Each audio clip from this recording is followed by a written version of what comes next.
আজকে দেখো, আজকে রাধা রানীর কুঞ্জের দ্বারে এসে দাঁড়িয়েছে কে? স্বয়ং শ্রীকৃষ্ণ। যেই না রাধা রানী প্রশ্ন করলেন যে ললিতা ভালো করে দেখতে কে এসেছে, সকালবেলা বলরাম দাদা কেন এসেছে, আরে একটু ভালো করে জিজ্ঞেস কর না। এইবার রাধা রানী প্রশ্ন করলেন, ললিতাকে বললেন তুই জিজ্ঞেস কর। আর ললিতা বললেন, ওরে রাধে, এ বলরাম নয়, এ শ্যাম এসেছে, শ্যাম। ভগবান বললেন, আমি বলরাম নই, আমি বলরাম নই, আমি হলাম শ্যাম। রাধা রানী বললেন, তুমি আমার শ্যাম? তোমার আসার কথা ছিল রাত্রিতে, তাহলে আজকে সকাল বেলায় তুমি এলে কেন? এইবার বলি তো মা, আজকে কৃষ্ণ এসে দাঁড়িয়েছে, এইবার রাধা রানী এক এক করে প্রশ্ন করছে, এক এক করে প্রশ্ন করছে, আর বারবার করে বলছে যে তোমার আজকে অঙ্গের এই অবস্থা কেন? এইবার বলি তো মা, সত্যি কথা, সত্যি কথাটা ঢাকতে গিয়ে, ঢাকা দিতে গিয়ে যদি হাজারটা মিথ্যে বলা যায়, পরক্ষণে কিন্তু সেই আসল সত্যিটা বেরিয়ে আসে।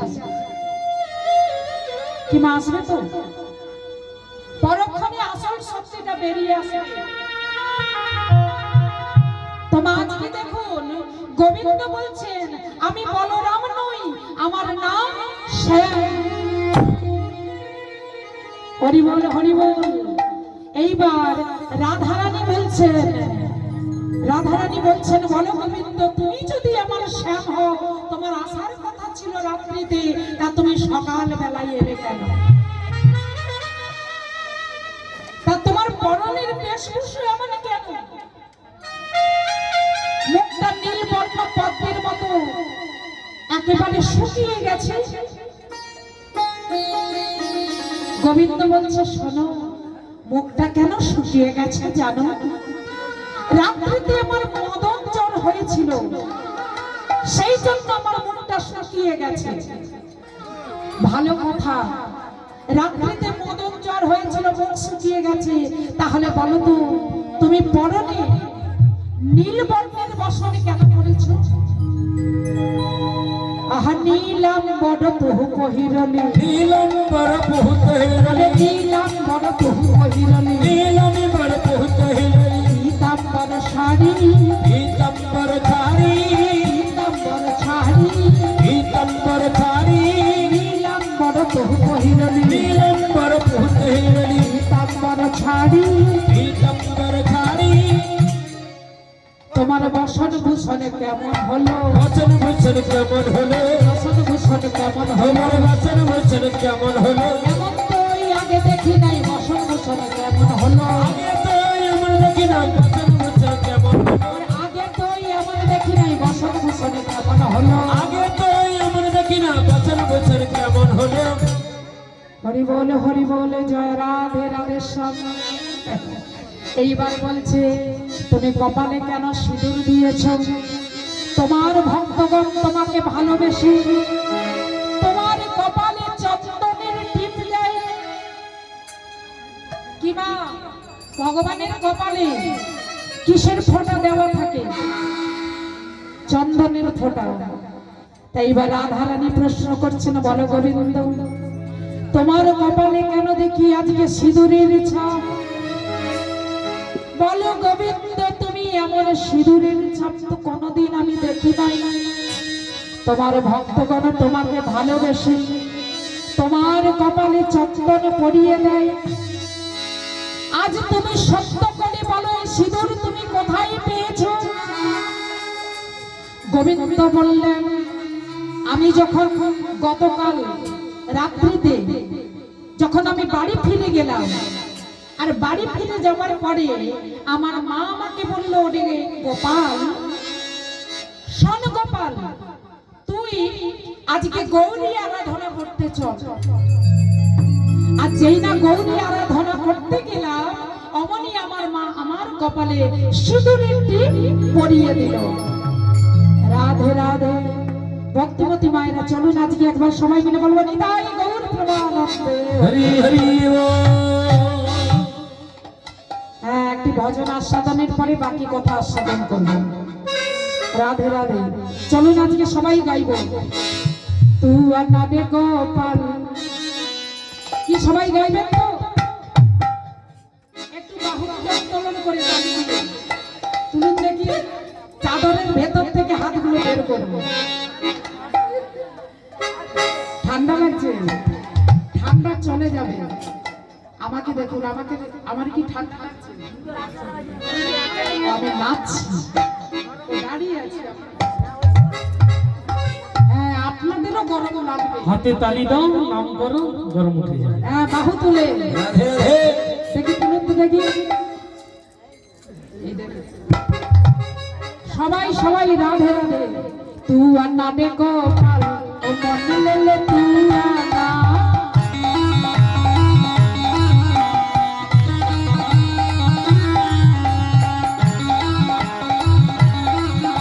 সবাই সবাই বাহু তুলে।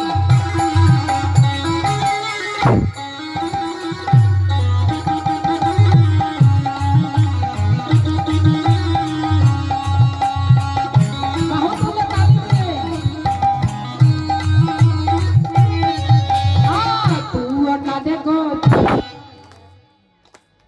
আপনাদের তালি যদি ঠিক থাকে মাগো, তাহলে শিখতে গেলে আগে হাতটাকে কাজে লাগাতে হয়, তারপরে বাদ্যযন্ত্র। হ্যাঁ, বাহু তুলে। তুয়া নাদে গোপাল ও মনে লেলে তুয়া না।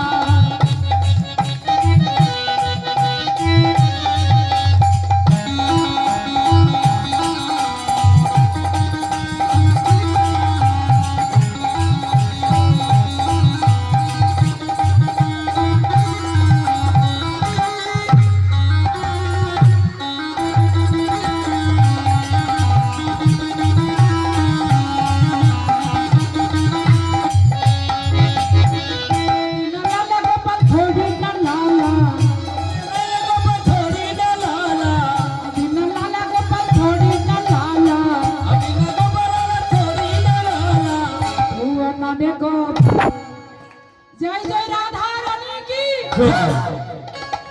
রাধা গোবিন্দ কি। ঠান্ডা লাগছে কি?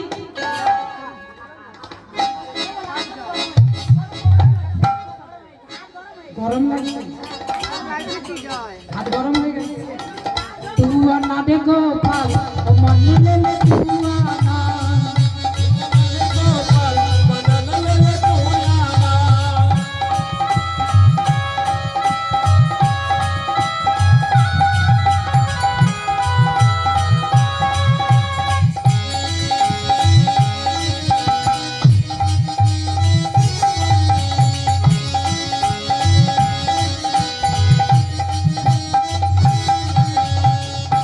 এবার সবাই মিলে আমার সঙ্গে বলুন, আহা বৃন্দাবন মে রাধে রাধে, বৃন্দাবন মে রাধে রাধে, বেশি ঘাট মে রাধে রাধে, জোরসে বলুন, রাধে রাধে, আরো জোরে। রাধে রাধে। শোনা যাচ্ছে না। কেউ বলে না, কেউ বলে না, কেউ বলে না। এটা বন্ধ থাকবে, আপনারা বলুন। বৃন্দাবন মে বৃন্দাবন মে কেশিঘাট মে কেশিঘাট মে ভান্ডিল বন মে তাল বন মে তমাল বন মে নিধু বন মে। আচ্ছা, এবার বলুন তো ভোল্টেজটা কেমন বের হচ্ছে?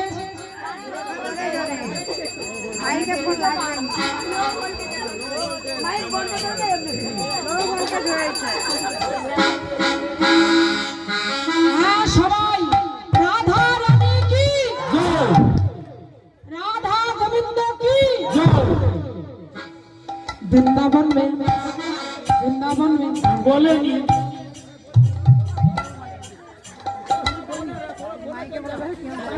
हाँ, आहा वृंदावन में कृषि घाट में राधे राधे, घाट में राधे राधे, वन में राधे राधे, कमल वन में राधे राधे, निधु वन में राधे राधे, प्रियदास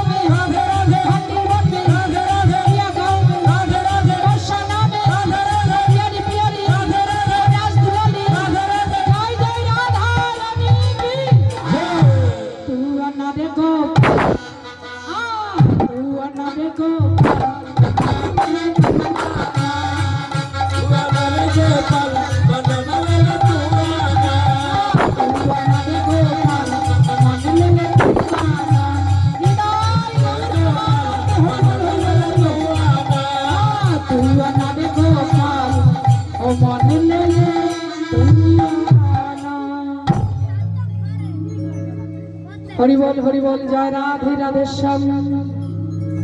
আজকে চলুন গোবিন্দ রাধারানীর কাছে ধরা পড়ে গেছে।